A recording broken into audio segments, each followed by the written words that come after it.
Good afternoon, my friends. Welcome back to Duty's Daggers, and I wanted to talk about my best cutters in my collection. The best cutters. That doesn't necessarily mean the sliciest, although that is a big factor. But just, you know, looking at the knife, am I really happy with how it cuts as that specific knife? So let us start with maybe one of the more obvious ones, and that would be the TRM Shadow and Atom. Kind of just put these together because they're both my full-size TRMs, and everyone knows TRM. They use real thin blade stock, and they're just freaking slicers. Look at how thin that is. That's 0.09 behind the blade stock thickness, and it's unbelievable how these things pass through material. Really high flat grinds. I think I like the. Gosh, this is one of the more beautiful knives that I own. But as far as a cutter, I think I like the Shadow a little bit more. I think because of the broad blade, it's got more time to get down to, a good thinness behind the edge. I love the blade shape because it's got a low tip, but also a little belly. This is such a good blade shape for like a very wide variety of things. You can rock back on the belly, but you don't have to raise up to get to the tip either. It's just really, really good. The Atom here is, also really, really good. They're about the same thickness behind the edge. It seems like the Shadow might slice a little bit better, but they're so close. This one, although it's not a sheep's foot, the tip is real low also. So really versatile, very good cutter. Both of these are just absolutely amazing. Hopefully, if you haven't experienced a TRM, I hope that you do. Let's move on to the Vosteed Nightshade. This might not be the sliciest, although it is very slicey, but it's just all around an insanely good cutter. And that has to do with the design of the knife. How the whole blade kind of points downward, and the handle is almost like a banana. The whole knife is almost banana shaped. But the way that the handle comes down in relation, or the way the blade comes down in relation to the handle, if I line up the spine kind of with this line in the wood, look at that, compared to a TRM that I line the spine up with this line up here. Look at the difference there. This comes way, way down. And what that does is it's pointing the tip right towards what you're trying to cut through. Also, as you're slicing through cardboard, the tendency is to, say this is the cardboard. The tendency is to kind of, here. This is the cardboard. The tendency would be to get to around here and then want to slip out. But when my fist is kind of perpendicular to the cardboard, I'm slicing.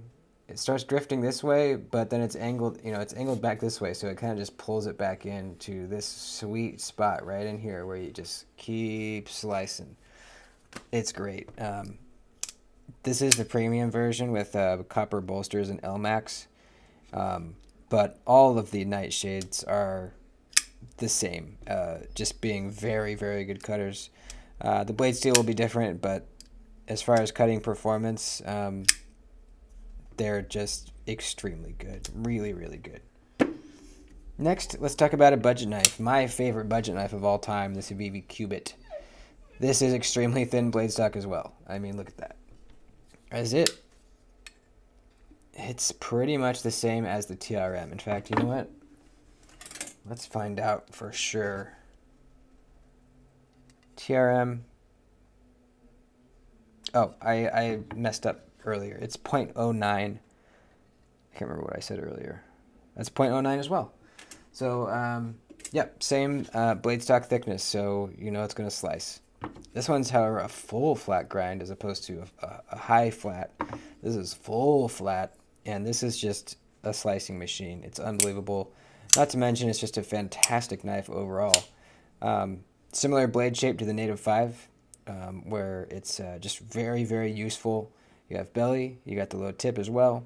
You know, I used to think that Wharncliffes were kind of my favorite blade shape, but I'm coming to realize that this is my favorite blade shape, where it's a kind of a leaf-shaped Spyderco-ish blade, low tip, but with belly. It's just all around the best.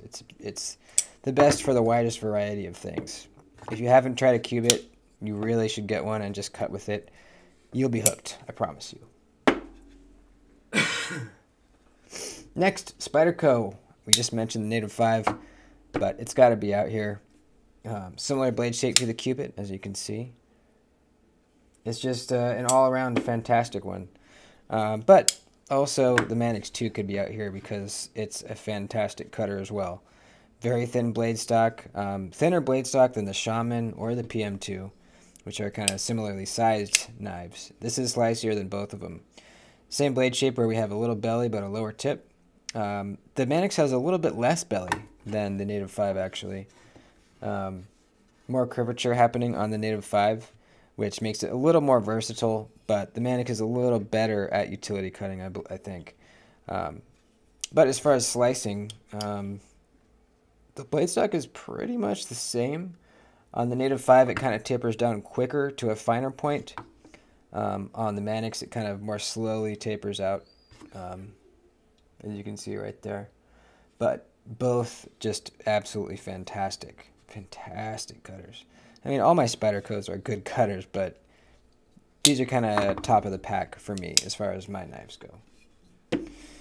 And lastly, let's talk about a knife that you wouldn't expect to be on the list at all, and that's the Demco AD20. Big boy, USA made, full flat ground blade and clip point.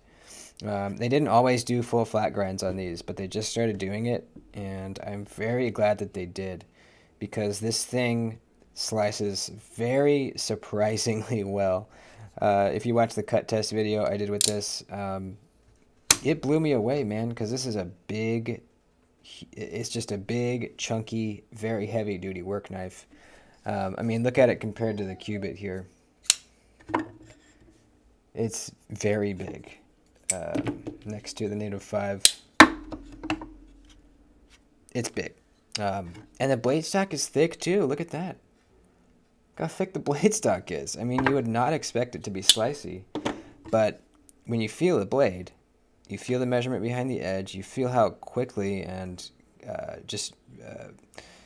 kind of drastically it comes down to really thin behind the edge.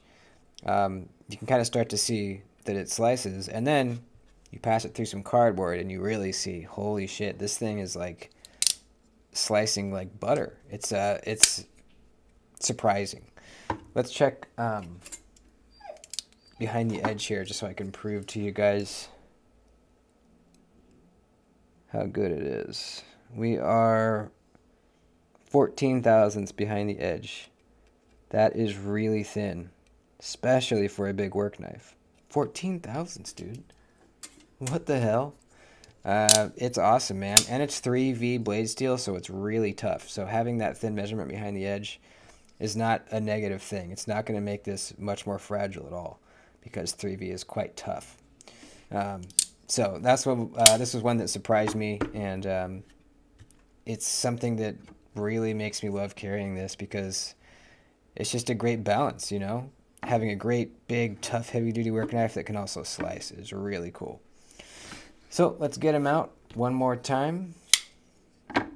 TRM Shadow,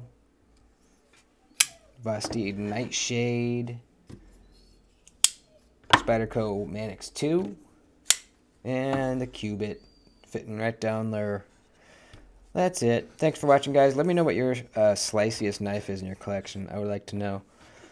I'll see you next time. Please like the video. Later.